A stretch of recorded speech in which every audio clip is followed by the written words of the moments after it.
Welcome back to CIA Declassified. Turn out the lights, light a candle, let the humidity of the South China Sea settle into the room. We're drifting into the Mekong Delta, circa 1966. Just to be clear, I thought it was pronounced Mekong. It's not. It's pronounced Mekong. Now, most people think of the Vietnam War as a jungle fight, but for the CIA, it was a water fight. Imagine 40,000 square miles of silt, reeds, and hidden canals, a place where the land turns into water and the water turns into a grave. The Viet Cong moved through this maze like ghost in a machine. To find them, the agency had to become part of the river. Welcome to Operation MEKONG. This wasn't just about boats, it was about the Sampan Spies, operatives living on tiny wooden skiffs pretending to sell fish while counting the crates of rifles moving past them in the night. It's a story of muddy water, dark secrets, and a river that never tells the same story twice. The declassified logs of the Inland Waterways Division describe a logistical nightmare that would make a sane man quit on day one. The agency established a network of intelligence sampans. These were traditional Vietnamese fishing boats fitted with hidden false bottoms and high-powered concealed radio sets. The goal was passive coastal surveillance. They weren't there to fight. They were there to blend in with the thousands of civilian boats and identify the logistics flow of the North Vietnamese army. A quote from a declassified CIA field report dated 1967. The Delta is a sieve. We estimate that 60% of the enemy's heavy ordnance is moved via the canal networks under the cover of legitimate commerce. Our objective is to turn every fishmonger into a censor, every canal side village into a listening post. End quote. To identify Viet Cong agents, the CIA used chemical tracking.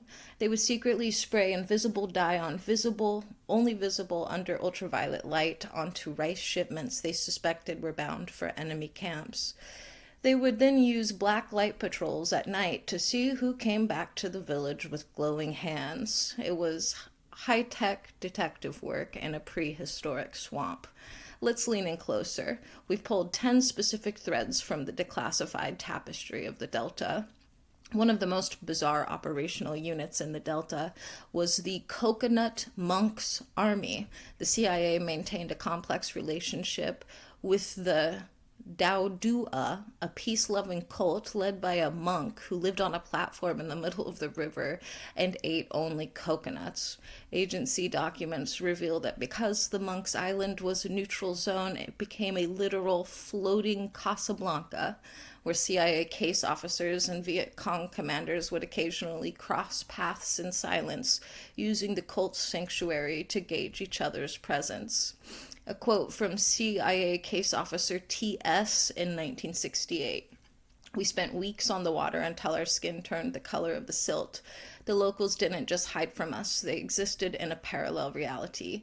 You'd see a light in a mangrove swamp where there shouldn't be a village, and by the time your patrol boat swung around, there was only the smell of wood smoke and ripples on the surface.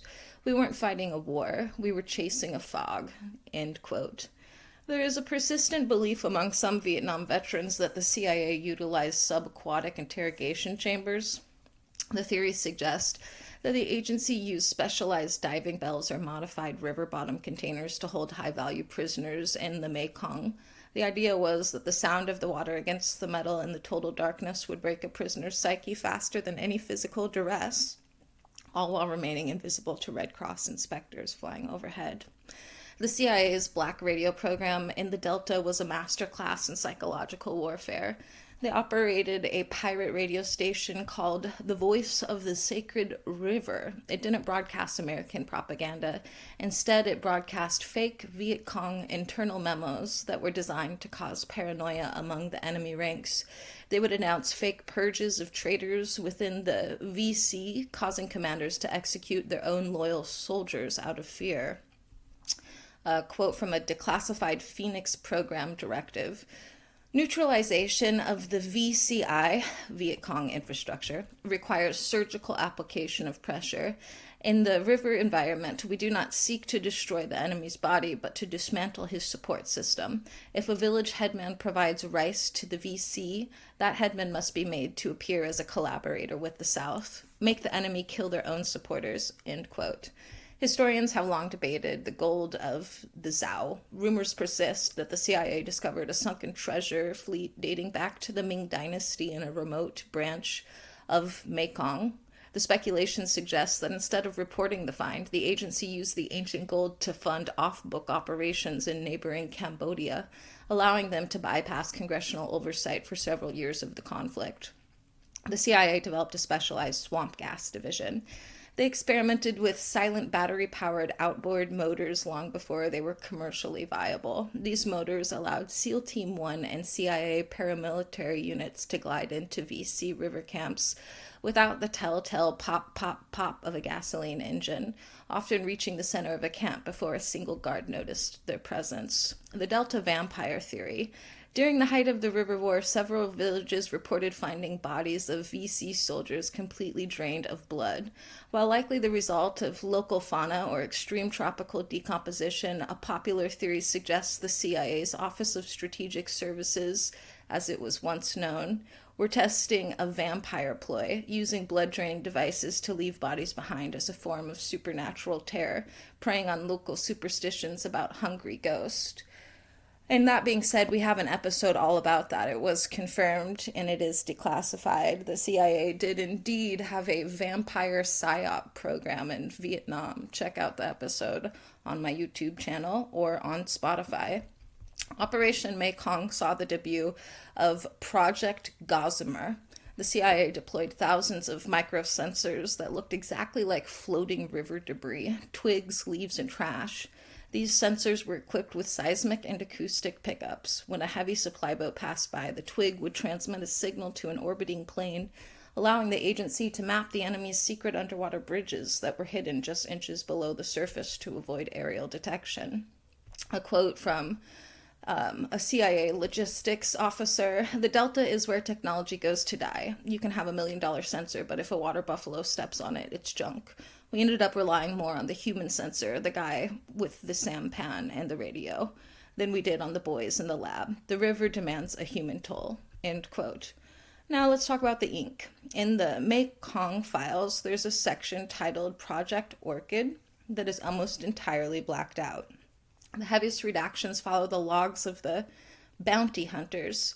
Speculation by intelligence historians suggests the Orchid Protocol involved the CIA paying local river pirates, the Bin Swin, to conduct targeted extractions. The theory is that the agency provided the names and the pirates provided the disappearances, allowing the CIA to maintain plausible deniability for thousands of missing persons in the Delta. Further speculation surrounds atmospheric seeding. Analysts believe the redacted pages discuss the use of experimental weather modification chemicals to artificially extend the monsoon season, specifically to flood Viet Cong tunnel complexes along the riverbanks. The speculation is that the CIA was literally trying to weaponize the rain. Was Operation Mekong a success? Tactically, it was brilliant. It provided the most accurate data the U.S. had on enemy movement. Strategically, it was a drop in a very muddy bucket. A quote from William Colby, CIA station chief in Saigon: "We learned more about the enemy on the river than we ever did in the air, but the river is endless. You can stop a boat, you can stop 100 boats, but you cannot stop the water from flowing south." End quote. The operation eventually evolved into the Phoenix program, a much more controversial and aggressive counterinsurgency effort. The river intelligence units proved that in a guerrilla war, knowing who is on the boat is more important than sinking it. The Delta was the ultimate lab for the agency's tech heads. There was many operational breakthroughs, for instance, the sniffer sensors.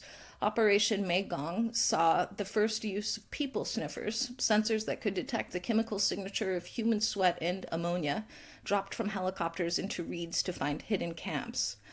Hydrofoil reconnaissance. The agency experimented with ultra-fast, point-and-shoot hydrofoil boats that could skim over the shallowest canals at 50 knots, taking high-speed photos before the enemy could even look up. And The waterproof radio pulse. The project perfected the use of low-frequency radio waves that could penetrate through several feet of brackish water and thick vegetation, a direct predecessor to modern submarine communication. The Mekong still flows, thick with silt in the ghost of the 1960s. Operation MEKONG taught the CIA that some territories can't be conquered, they can only be observed, and in the Delta, the shadows have eyes. Next time on CIA Declassified, we move from the water to the airwaves. We examine Project Monogram. How do you hide a 30-minute confession and a half-second beep? We'll look at the declassified logs of the agency's burst transmission technology, from the spies in Moscow using pocket-sized squawkers to the hunt for silent signals that cross the Iron Curtain. We explore the day the CIA learned to speak in the blink of an eye. Join us for the half-second ghost. In the meantime, I'll see you in the archives.